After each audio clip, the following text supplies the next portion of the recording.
Hello my dears, welcome back to Everything for Pharmacy and in this lecture we will continue with the virus structure।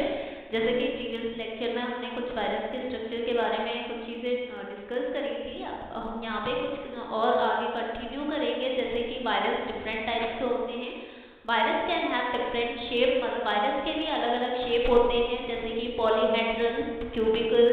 जैसे कि example है adeno virus. जो adeno virus है वो हमारा कैसा है, कैसा होता है, पॉलीहेड्रल, यानी इस तरीके का कॉम्प्लेक्स स्ट्रक्चर होता है।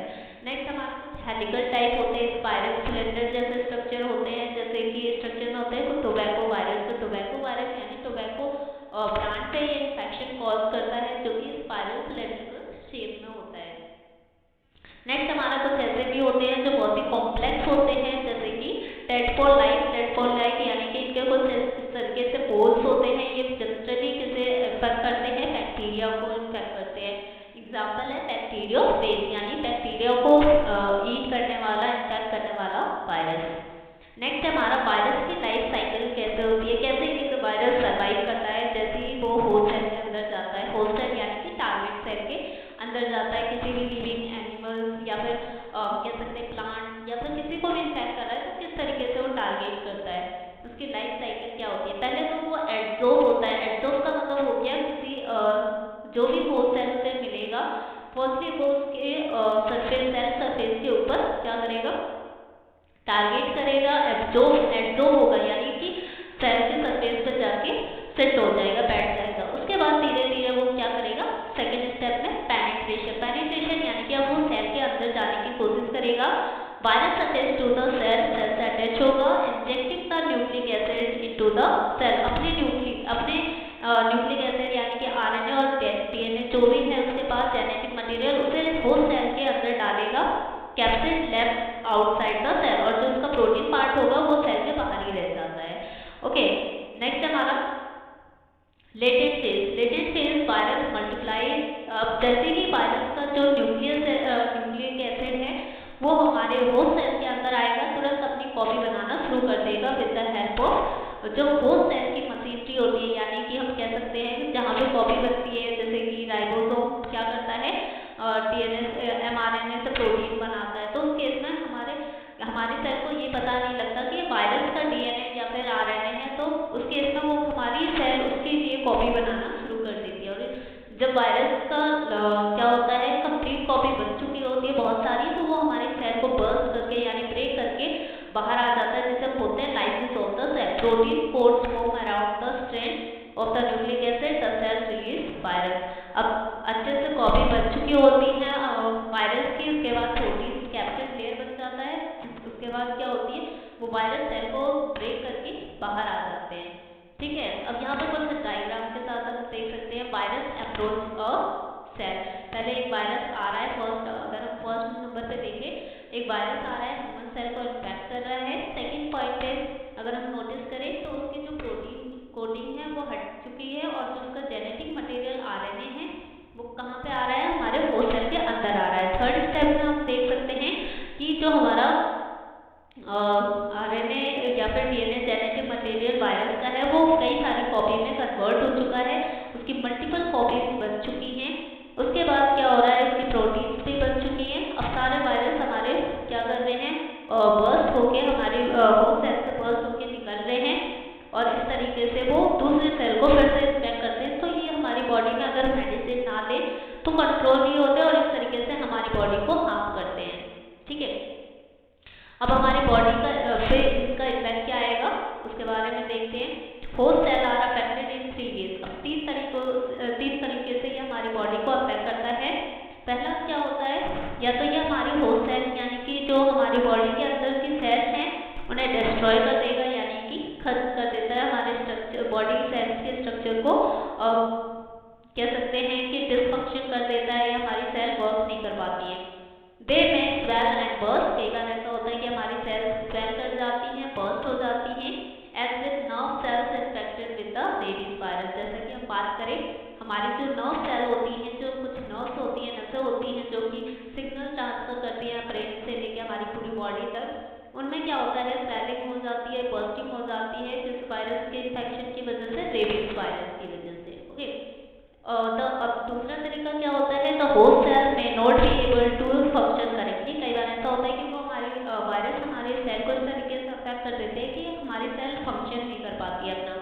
जब वो फंक्शन नहीं कर पाएगी तो फिर आगे का प्रोसीजर नहीं होता, यानी कि वो सेल फिर डेथ कर जाएगी।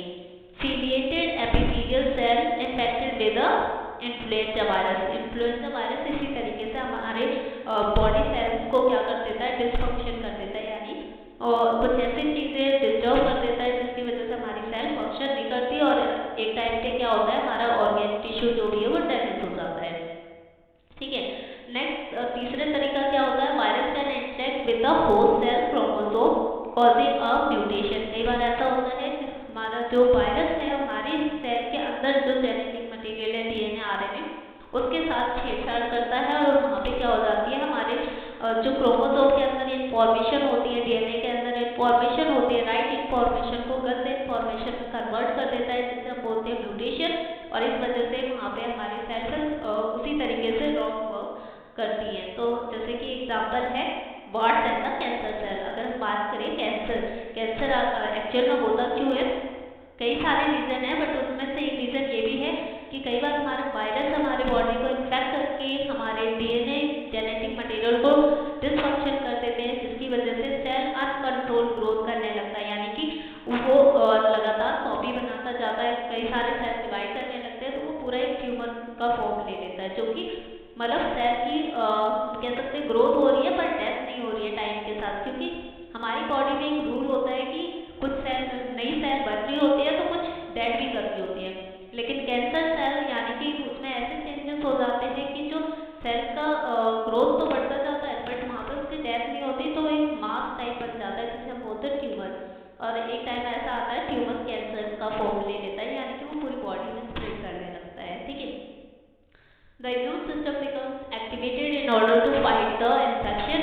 हमारी बॉडी कई बार कोशिश भी करती है, यानी कि इम्यून सिस्टम जो होता है हमारी बॉडी का, डब्ल्यू डिजीज वगैरह होती है, वो फाइट करती है और वायरस से, लेकिन एक लिमिट तक ही कर पाती है। इस वजह से हमें बाहर से भी कुछ मेडिसिन लेने की जरूरत होती है अगर हमें टाइम पे कुछ सिम्टम्स पता लग जाए। दिस में लीड टू द, जब हमारा इम्यून सिस्टम किसी वायरस बैक्टीरिया के अगेंस्ट फाइट करता है तो इसी वजह से हमें फीवर आते हैं, टायर्डनेस फील होता है, अपॉर्चुनिस्टिक डिजीज हो जाती है, कई बार कुछ मतलब डिजीज हो जाती है, जैसे अब एक तो हमारा इम्यूनिटी वैसे ही लड़ रहा होता है, फाइट कर रहा होता है, वीक पड़ जाता है, तो दूसरी साइड से भी कुछ और भी इन्फेक्शन हो जाते हैं इस केस में। ठीक है, अब जैसे एग्जांपल देखें तो एचआईवी एक वायरल डिजीज है, सबने सुना पड़ा है स्टार्टिंग से ही 9th-10th क्लास से कि एचआईवी क्या है, ह्यूमन को इन्फेक्ट करता है। कह सकते हैं एड्स के लिए जो रेस्पॉन्सिबल होता है वो होता है HIV virus. Okay, HIV AIDS is the most serious disease facing the world today. आज के टाइम पे बहुत ही ज़्यादा मतलब ये चीज़ कॉमन हो गई है। South Africa has the highest prevalence of HIV in the world. अगर हम बात करें सबसे ज़्यादा एचआईवी के केस कहाँ पाए गए हैं, साउथ अफ्रीका साइड में। ठीक है, 80% of adult population is infected with HIV, और सबसे ज़्यादा उनमें भी अगर हम देखें 80% कौन सी पॉपुलेशन है, जो एडल्ट पॉपुलेशन है, यानी कह सकते हैं एडल्ट इसमें इंक्लूडेड हैं, क्योंकि विदाउट इंफॉर्मेशन वो कुछ चीज़ें जैसे कि हम कह सकते हैं इंटरकोर्स की तरफ जाते हैं, तो इस वजह से सबसे ज़्यादा एचआईवी पाया गया है एडल्ट पॉपुलेशन में। Okay, human immunodeficiency virus, HIV virus क्या है सारा, ह्यूमन इम्यूनोडेफिशिएंसी वायरस। जैसे कि नाम से ही पता लग रहा है, ह्यूमन की जो इम्यून सिस्टम होता है उसे कह सकते हैं ह्यूमन का इम्यून सिस्टम है उसे क्या कर देता है, डाउन कर देता है। ये ऐसा वायरस है जो कि हमारे इम्यून सिस्टम को वीक करता है पहले, उसके बाद एड्स में क्या होता है, एड्स हमारा अपने आप में एक डिजीज नहीं है, वो ग्रुप ऑफ डिजीज है, यानी कि जब एचआईवी वायरस हमारी बॉडी के इम्यून सिस्टम को वीक कर देता है तो उस केस में हमें बहुत सारी बीमारियां लगने लगती हैं। तो तरह तरह की बीमारियां होने की वजह से ही वो एक कॉम्प्लेक्स डिजीज बन जाती है जिसे हम बोलते हैं एड्स। ठीक है, अब ये करता क्या है, ये हमारे इम्यून सिस्टम को कैसे वीक करता है, it is specialised to infect the CD4 cell. हमारी जो मतलब कि इम्यूनिटी में दो तरह की सेल होती हैं, टी सेल और टी सेल, जो इम्यूनिटी के लिए रेस्पॉन्सिबल होती है, यानी ऐसे एंटीबॉडीज बनाती है। अब हमारा जो वायरस होता है ये इन्हीं एंटीबॉडीज बनाने वाली सेल्स को ही टारगेट कर देता है, जिसे हम बोलते हैं हेल्पर T लिम्फोसाइट्स। एंटीबॉडीज नहीं बनेंगी, एंटीबॉडीज नहीं बनेंगी तो कोई भी माइक्रोब हमारी बॉडी को आसानी से अफेक्ट कर सकता है, ठीक है। As it affects the immune system, the infected individual is prone to many new opportunistic disease। वही बोला गया है कि HIV वायरस बस हमारा एक ही टारगेट करता है हमारी बॉडी में, वो है हमारा इम्यून सिस्टम। अब जैसे कि हमें पता है इम्यून सिस्टम हमें तरह तरह की बीमारियों से बचाता है, प्रिवेंट करता है, लड़ता है, फाइट करता है, लेकिन अब इसने हमारे बेसिक चीज़ को ही ज़्यादा दिया है, वीक कर दिया, पकड़ लिया उसे, तो इस कंडीशन में हमें बहुत सारी डिसीज होने लगती हैं। तो इस वजह से ये एड्स हमारा एक सीवियर डिसीज बन जाता है, ओके। सो इसमें बाकी क्या है, ऐसा कुछ खास नहीं है। तो उसके बारे में डिटेल दिया है जो कि हमारा सिलेबस का पार्ट नहीं है। मैनेजमेंट ऑफ HIV हम कैसे कर सकते हैं, क्वेश्चन ये आएगा कि HIV को उससे हम कैसे प्रिवेंट हो सकते हैं, ठीक है। फर्स्टली हमें अवेयरनेस होनी चाहिए, awareness of one's HIV status in the first step, यानी कि फर्स्ट स्टेप में ही HIV इन्फेक्शन से हमें अवेयरनेस होनी चाहिए कि क्या क्या सिम्टम्स आ सकते हैं। Treatment with a combination of anti retroviral, कुछ हमें ट्रीटमेंट भी लेना पड़ेगा साथ में, जैसे कि एंटी रिट्रोवायरल ड्रग होती हैं। दिस डजंट क्योर HIV, ये क्योर तो नहीं करेंगी बट उसके इफेक्ट को कम कर देती हैं, यानी कि हम वायरस से होने वाली डिसीज को बिल्कुल क्योर नहीं कर सकते बट उसे कम कर सकते हैं, कंट्रोल कर सकते हैं, ठीक है, ताकि हमारे जो इम्यून सिस्टम है वो ज़्यादा ही वीक ना हो। प्लस हम इम्यून सिस्टम को बढ़ाने के लिए कुछ हेल्दी फ्रूट्स वगैरह भी लेते हैं इम्यूनिटी बूस्ट करने के लिए, okay. Monitoring the viral load, साथ में हम ये कर सकते हैं, हम टेस्टिंग करवा सकते हैं अपने ब्लड की कि कितना अमाउंट ऑफ वायरल इन्फेक्शन है हमारी बॉडी में, कितने अमाउंट में वायरस प्रेजेंट है हमारी बॉडी में, उसके अकॉर्डिंग हम ट्रीटमेंट ले सकते हैं। ट्रीट अपॉर्चुनिस्टिक इन्फेक्शन इमीडिएटली, अगर कोई अलग से हमें इन्फेक्शन हो रहा है तो उस केस में हमें उसका भी ट्रीटमेंट लेना जरूरी होता है तुरंत के तुरंत। और यहाँ पे जैसा कि मैंने बोला, बूस्ट द इम्यून सिस्टम, अपने इम्यून सिस्टम को बूस्ट कर सकते हैं। Care for the mental and emotional health of the sufferer, कई बार मेंटली और इमोशनली भी इंसान क्या होता है, पेशेंट जो होता है वो ज़्यादा मतलब की डिसीज से कह सकते हैं कि सफ़र करने लगता है, तो उस केस में उसे मेंटल और इमोशनल हेल्थ भी मेंटेन करना होगा। Sensible financial planning, plus viral infection AIDS वगैरह में हमें इतना मतलब कि फाइनेंशियली भी प्रिपेयर होना चाहिए, क्योंकि इसमें एक्सपेंसेस ज़्यादा हो जाते हैं, खर्चे ज़्यादा आते हैं। एक डिसीज़ खरीद रही तो दूसरी हो जाती है, दूसरा इन्फेक्शन नहीं हुआ तो तीसरा हो जाता है। तो इस तरीके से इसमें फाइनेंशियली भी बहुत ज़्यादा प्रॉब्लम होती है, तो वो चीज़ मेंटेन होनी चाहिए, प्रिपेयर होना चाहिए। Giving the antiretrovirals to pregnant women to reduce the chance of the infecting the baby, और प्रेग्नेंट वुमेन में भी कई बार एंटी रिट्रोवायरल्स ड्रग्स दी जाती हैं ताकि बेबी को इन्फेक्शन ना हो, okay. So drug resistance HIV, कुछ वायरस टू कंटिन्यू मल्टीप्लाई, हम इसमें बोल सकते हैं कुछ हमारे HIV virus resistant drug resistant होते हैं, यानी कि मतलब कि हमारे HIV वायरस ऐसे भी होते हैं कई बार उसमें ड्रग का भी इफेक्ट नहीं होता, तो उस केस में हम ये कर सकते हैं कि हम इम्यूनिटी को ही बूस्ट करें, ओके। यानी रेजिस्टेंट यानी वायरस अपने आप को इस तरीके से प्रिपेयर कर लेते हैं कि उन पर डोज, जितना हम डोज रेगुलर ले रहे होते हैं उस पर उसका असर नहीं होता, उस कंडीशन में हम डोज भी बढ़ा देते हैं ड्रग की, ओके। तो इसीलिए बोला जाता है कई बार कि कॉमन कोल्ड में जनरली हमें तुरंत मेडिसिन नहीं लेनी चाहिए, क्योंकि वो सिम्टम्स को तो कम कर देगा, लेकिन जो वायरस होता है वो हमारी बॉडी में प्रेजेंट ही रह जाता है। तो उस कंडीशन में हमें एंटीवायरल ड्रग लेनी होती है, ना कि एंटीबैक्टीरियल ड्रग्स, और या फिर हम सिम्टम्स को खत्म करने के लिए, फीवर कोल्ड को खत्म करने के लिए ड्रग ले लेते हैं, ठीक है।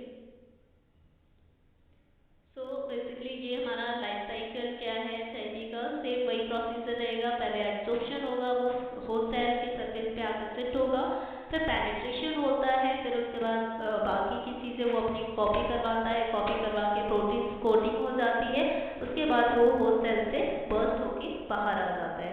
Thank you so much, please share with your friends.